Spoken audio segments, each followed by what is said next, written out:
Last night was the New Hampshire primary, and one candidate who seemed to have a good night was Amy Klobuchar. Since people weren't paying a lot of attention to Senator Klobuchar for a long time, we thought we'd take a look back at one of the interviews we did with her last summer, where she laid out a couple of her ideas about what she'd do if she were president. Take a look.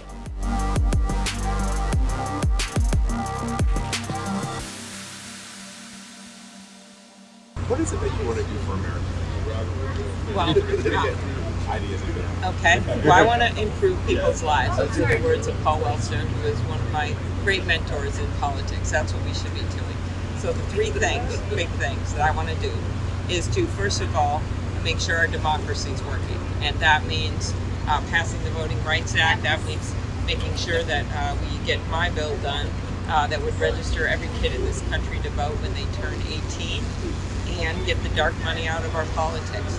It's a big ask, but it is actually what a lot of candidates ran on in the House races, and they took back the House of Representatives. That's the For the People Act.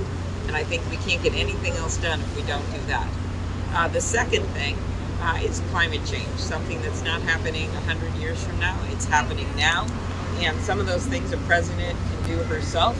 I've got a plan on my website, amyklobuchar.com. Showing what you could do in the first 100 days, like the gas mileage standard changes that President Obama wanted, and the clean power rules, and getting us back in the International Climate Change Agreement. And then the third thing is just economics, and it is everything from immigration reform, which I see as an economic imperative, so that we can make sure that we have enough workers in our factories and our fields, to things like workforce training, to things like bringing up the minimum wage and doing something about healthcare costs. So I grew up here, about 2 miles from here. Yeah. And it's a pretty tough neighborhood. A lot of kids who live in that neighborhood, a lot of drugs, a lot of violence. What is your argument to them? Some 17-year-old is going to turn 18 by November of 2020. What's your argument to them, that young man, young woman, about why they should vote for you and vote for them? Well, I live in the city too, and in the city of Minneapolis. And of course, my daughter was at a school that I think was 90% free and reduced lunch around that. So I got to see firsthand the struggles that families have. And I'd say this: one, we need to invest in these kids and not leave them behind.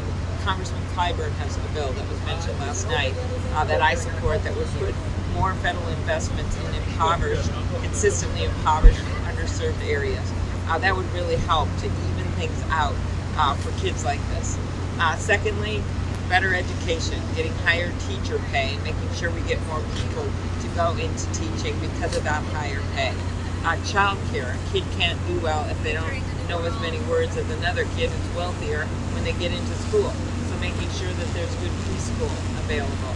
And then you go all the way up to make sure people are getting the degrees that they want so they can get the good jobs they want. That means making it easier to pay for college, but it also may mean free community college and making sure that kids understand the value of these technology jobs. One of the things I mentioned on the stage was my plan to do loan payback like we have for teachers right now for other occupations that are hard to serve, where we don't have a lot of people going in them, but yet they may pay pretty well. And then the final thing is retirement, something we really didn't, not on every kid's mind, Right. but it should be. It's on their mom's mind or yeah, their mind. exactly. Right. Well, African American community really hit hard by this, and it makes sure that you got enough money for your savings, so when you retire, you can have what you deserve if you worked hard, and that means keeping Social Security strong. But I've got this new plan for the gig economy called Up Savings Account, where smaller employers would have to do 50 cents an hour toward the retirement. You get to keep that money, bring it wherever you go. You get to get it when it's half-time jobs or whatever it is, and you get to keep the first $2,500 you can take out for emergency expenses without being penalized to get an emergency room visit. It's a bill with Senator Chris Coons of Delaware and supported by SEIU, and so I think that's something else we can do too. Thanks for watching Hill TV on YouTube. Be sure to click subscribe and hit the bell so you know when we post new videos, and head to thehill.com for all the latest political news.